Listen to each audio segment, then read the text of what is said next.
Come closer. There are secrets not meant for history books.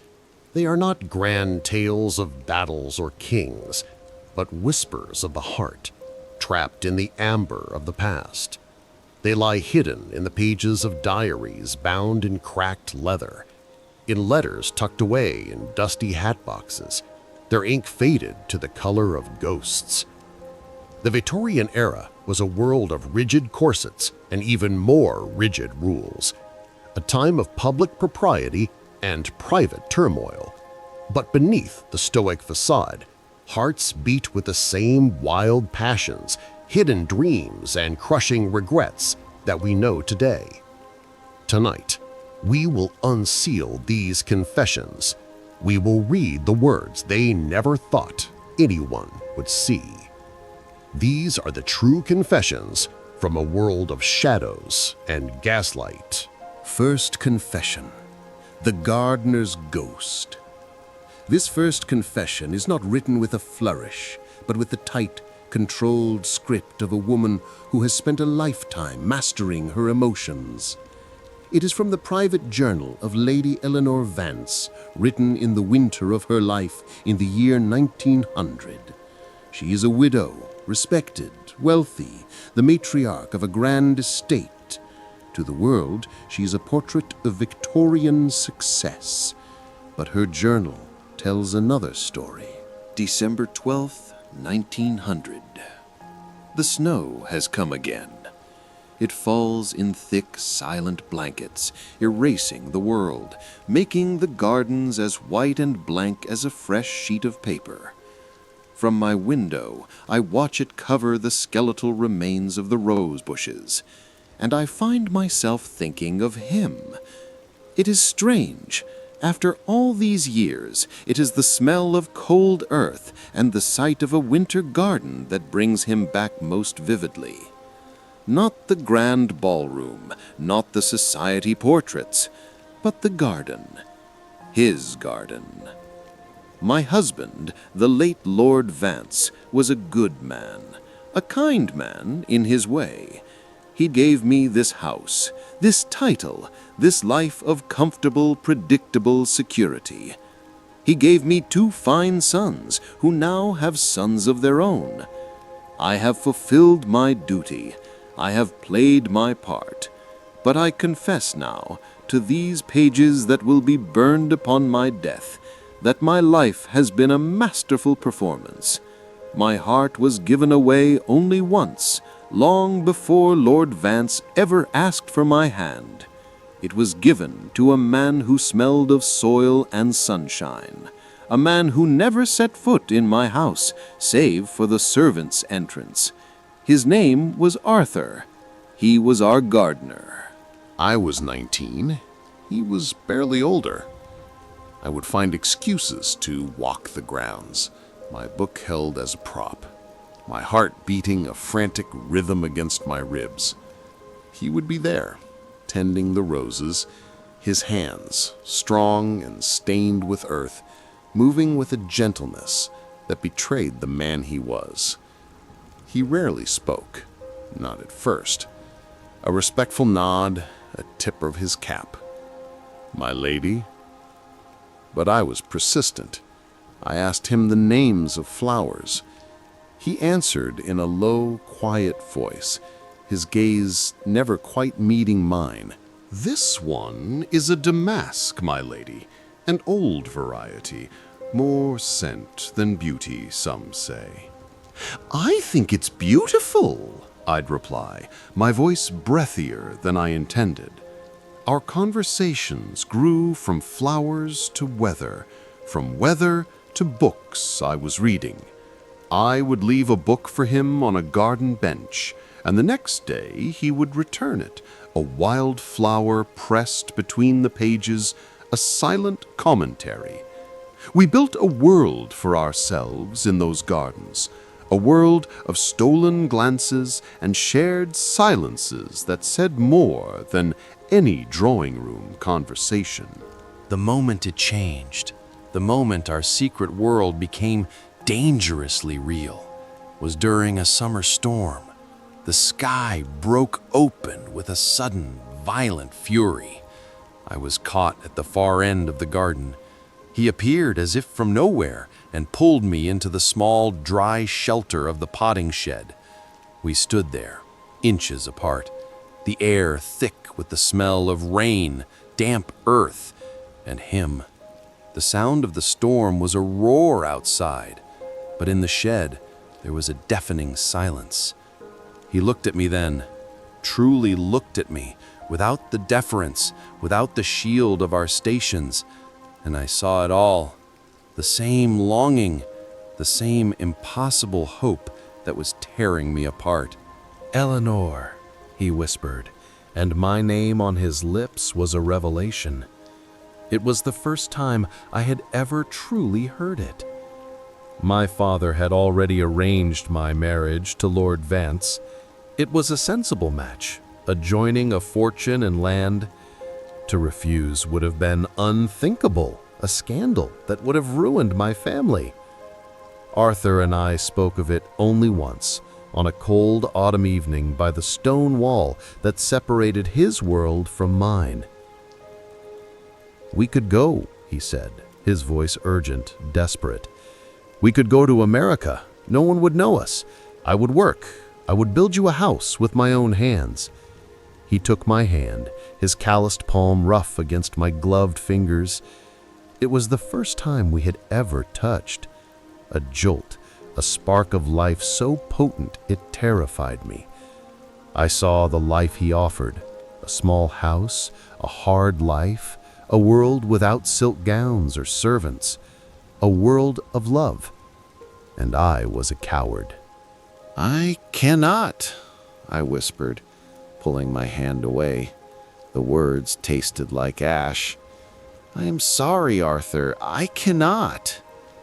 I have never forgotten the look on his face. It was not anger. It was a quiet, profound devastation, as if I had taken a mallet and shattered something beautiful and irreplaceable. He nodded once, turned and walked away. I never saw him again. He left his position the next day. I married Lord Vance a month later. I wore white lace and smiled for the portraits. I bore his children. I managed his household. I became the perfect Lady Vance. And every day, for 50 years, I have walked in these gardens. I have watched other gardeners tend the roses. I have lived with Arthur's ghost. He is in the scent of the damask rose, in the feel of the summer rain, in the silence of the first snow. My confession is this: I chose a life of comfort over a life of love, and I have learned with the terrible wisdom of age that comfort is a cold companion. It does not warm you in the night. It does not fill the silence. It only makes the gilded cage you have built for yourself more bearable. I have lived a good life, but I have not lived an honest one, and I pray that God, in His mercy, will forgive a cowardice that I have never been able to forgive in myself. Second confession: the butterfly collector. This next voice comes from the meticulously kept diary of Mr. Alistair Finch, a junior partner in a London banking firm. To his colleagues, he is a man of numbers, of ledgers and logic, a quiet, dependable, and thoroughly uninteresting man. But this entry, dated 1888, is written late at night in the locked privacy of his study, a room that holds his secret soul. April 27th, 1888. The ledgers are balanced, the accounts are closed, the day's obligations have been met, and Mr. Alistair Finch, the man the world sees, has been put away for the night. The key has turned in the lock of my study door, and now I can breathe. Now I can emerge. On my desk, beneath the soft glow of the gas lamp, lies my latest treasure, a morpho-retinor, all the way from the jungles of Peru. Even here, in this city of gray soot and gray stone, its wings hold the color of a sky I have never seen. A blue so brilliant, so alive, it seems to pulse with its own light. It is a sliver of impossible beauty, a secret piece of paradise in my gray world. My father, may he rest in peace, would be appalled. I can still hear his voice booming across the breakfast table when I was but a boy, having found my first collection of moths pinned crudely to a piece of cork. "What is this foolishness, boy?" he had thundered, his face a mask of stern disapproval. "Chasing insects, this is the occupation of an idle mind. You are a finch. You will go into the bank. You will deal with things of substance, with pounds and shillings, not this." He swept my collection into the fireplace. I remember the hiss and curl of the delicate wings as they blackened and vanished. I did not cry. I learned, even then, that my true self was something to be hidden, something to be protected from a world that had no room for it. So, I became the man he wanted. I went to the bank. I learned to love the neat columns of numbers, the cool logic of a balance sheet. I found a certain satisfaction in it, the quiet pride of a job well done. I wear my dark suit like a suit of armor. I speak of interest rates and market trends. I am respectable. I am successful. I am a fraud.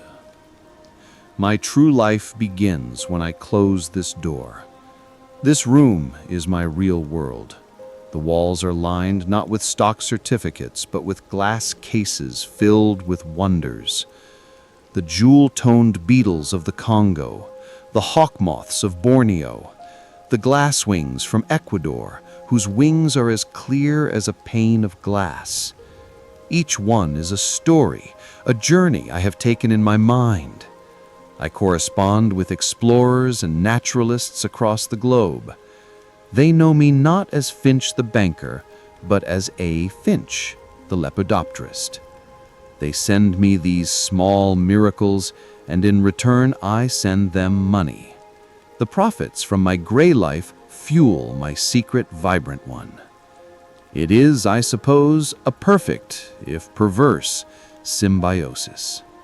Tonight, my wife, my dear, sweet Mary, who believes my late nights are spent poring over bank statements, asked me if I was happy. We were sitting in the parlor, the silence punctuated only by the click of her knitting needles. "Are you content, Alistair?" she asked, her gaze so open, so honest. "You seem distant sometimes, as if a part of you is somewhere else entirely."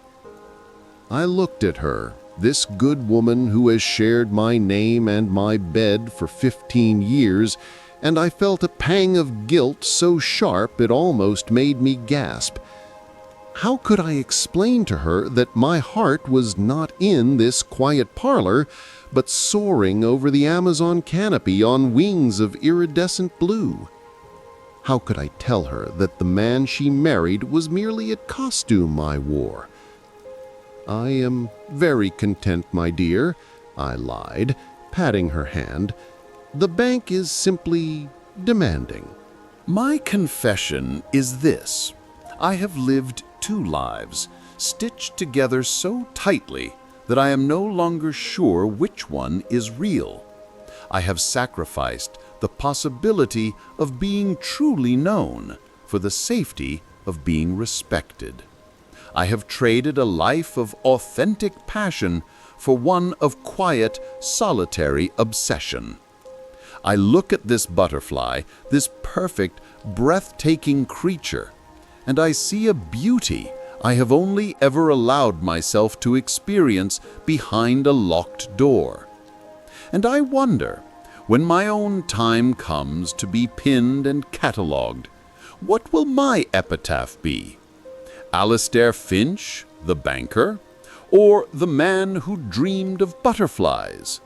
Perhaps the most honest truth is that I was both, and therefore fully neither. Third confession, a Milner's price. This confession is in the form of a letter written on simple, unadorned paper.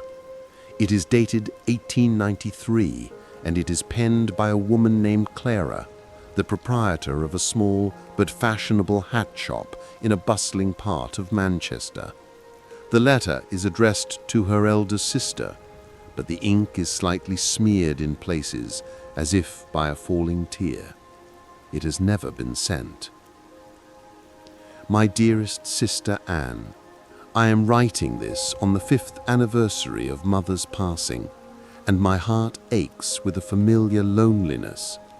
In my mind, I see you and Father at her graveside, and I am a ghost watching from a distance. You do not know that I am here in this city. You do not know that I have a small shop with my name in gold letters on the green painted sign, Clara's Creations. It is a good business. The ladies of the city say I have a flair for design.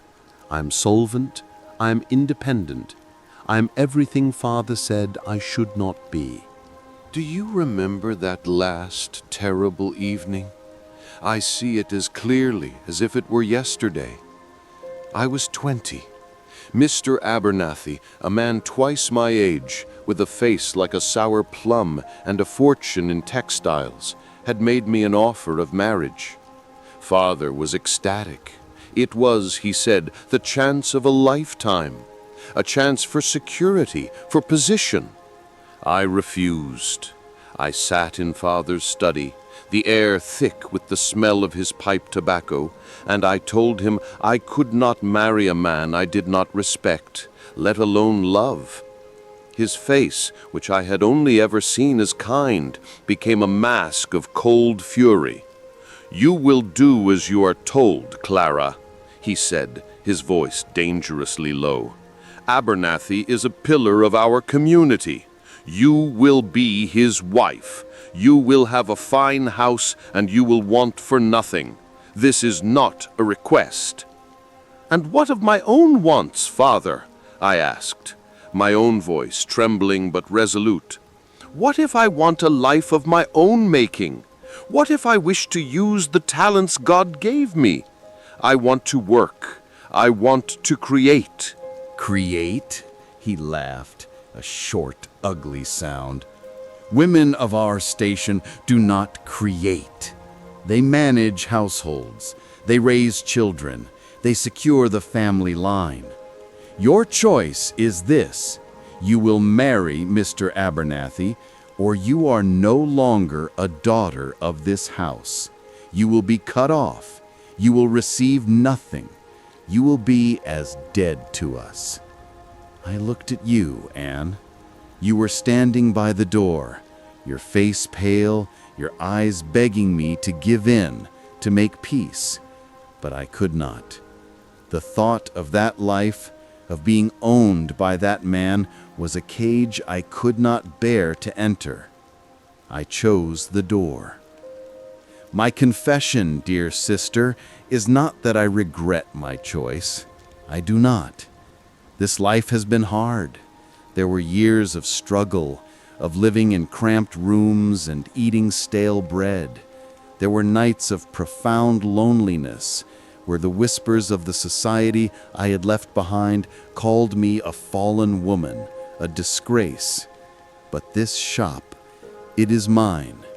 The feel of the velvet and silk under my fingers, the satisfaction of seeing a woman's face light up when she tries on one of my creations, this is a joy that no amount of Mr. Abernathy's money could have bought. I have built a life, not inherited one. No, my regret is you. It is the loss of my sister, my mother, my family. In my pride and my desperate need for freedom, I did not realize that the price of leaving that cage was being locked out of the garden forever. I see your face in my dreams. I imagine your children, my nieces and nephews, who do not know my name. Does Father ever speak of me? Does he still hate me? Or has time softened him? I ache to know. I ache to receive a letter from you, to hear of your life, to know that I am not entirely forgotten. I am a successful woman, Anne, but I confess that some nights, in the quiet of my small room above the shop, I would trade all the hats in Manchester for 1 hour with my sister. 1 hour of forgiveness. 1 hour of home. With all my love, forever. Your lost sister, Clara. Fourth confession, the doctor's price. Our final confession comes from a place of deep shadow. It is not written, but whispered. The year is 1852. Dr. Henry Caldwell lies on his deathbed. He has been a celebrated physician for 50 years, a pioneer in public health, a man lauded for his skill and dedication. But there is one case, one ghost, that has haunted his entire illustrious career. He confesses now, his voice a dry rasp to the empty room, to the God he is about to meet. I am a man of science, of logic. I have always believed that what cannot be seen, cannot be measured, does not exist. But there is a weight I have carried on my soul for half a century, and it is heavier than any mountain. Her name was Ava. It was 1852. I was a young doctor then, ambitious, so very ambitious. I was desperate to make my name, to prove my theories. Diphtheria was sweeping through the slums, a terrible, choking plague. The accepted treatment was brutal, often ineffective. But I had a new theory, a new procedure involving a delicate incision, a new way of clearing the membrane. It was risky, it was unproven, but I was certain it was the future. I was blinded by my own brilliance. They brought a little boy to me, Thomas. He was 7 years old. His breath was a terrible, shallow whistle. His mother, a poor seamstress with eyes full of terror and hope, clutched my arm. "Please, doctor," she begged, her voice raw. "They say you are the best. They say you are clever. Save my boy. He is all I have." I should have used the established method. It offered a chance, however slim. But my pride, my cursed pride, it whispered in my ear. "This is your moment," it said. "Prove them all wrong. Become a legend."